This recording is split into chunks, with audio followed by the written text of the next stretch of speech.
voulais vous livrer 2-3 choses qu'il m'avait racontées à ce sujet. C'est qu'il a beaucoup aimé, le rôle qu'il préférait au cinéma, c'était le rôle de tirer sur le pianiste.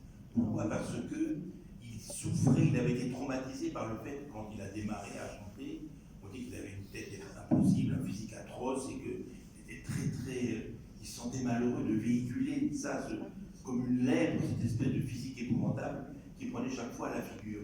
Il m'avait raconté qu'il avait véritablement été au 7e ciel quand on avait fait jouer Tirer sur le pianiste. Pourquoi? Parce qu'il est dit, j'étais à poil, j'avais gardé mon slip, dans un lit avec Michel Mercier, qui était une très belle créature, qui avait des seins qui pétaient aux étoiles, qui était magnifique, et il jouait son amant. Et dans un film comme ça, Tirer sur le pianiste, Truffaut m'a fait jouer avec le physique que j'avais, un séducteur. J'avais 3 femmes pour moi, Nicole Berger, Michel Mercier et Marie Dubois, et j'ai pris conscience que je pouvais au cinéma avoir la vie sentimentale que je n'avais pas eue, ou la considération sur mon physique que je n'avais pas eue à l'écran. Et il m'a dit, j'ai toujours privilégié, bien sûr, il n'a pas fait que ça, un taxi pour Tobruk, il n'y a pas de femme, les derniers aventuriers, il n'y a pas de femme, le tambour, il n'a pas de femme. Mais quand j'avais un rôle, si je pouvais avoir une jolie pépée à côté de moi et me sentir un peu séducteur, j'étais tout à fait content.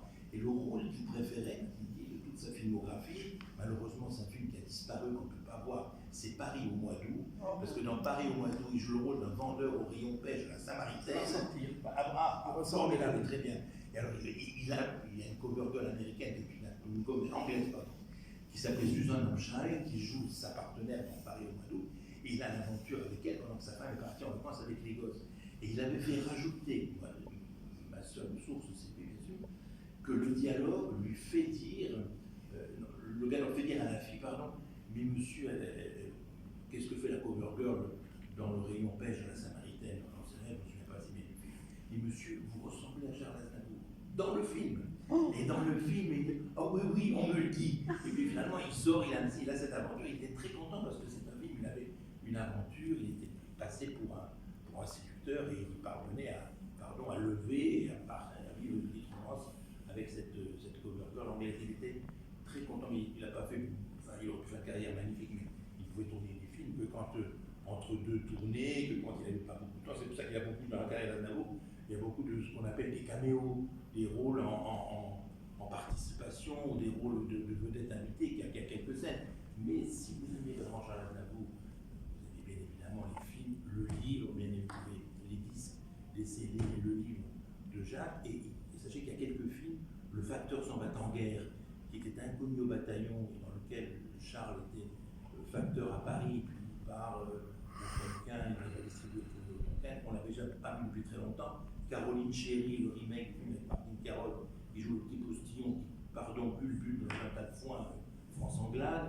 Il y a 2-3 autres films comme ça qui ressortent, dans lesquels on le voit jouer, mais pensez un peu à ce Paris au mois d'août. Est-ce que vous ressemblez un peu à Charles Aznavour? Oui.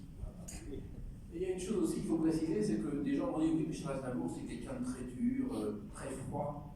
Oui, très dur, très froid dans le boulot parce qu'il était précis, mais dans le monde, dans la vie quotidienne, j'ai rarement rencontré quelqu'un d'aussi gentil, d'aussi drôle, d'aussi émouvant, d'aussi cultivé.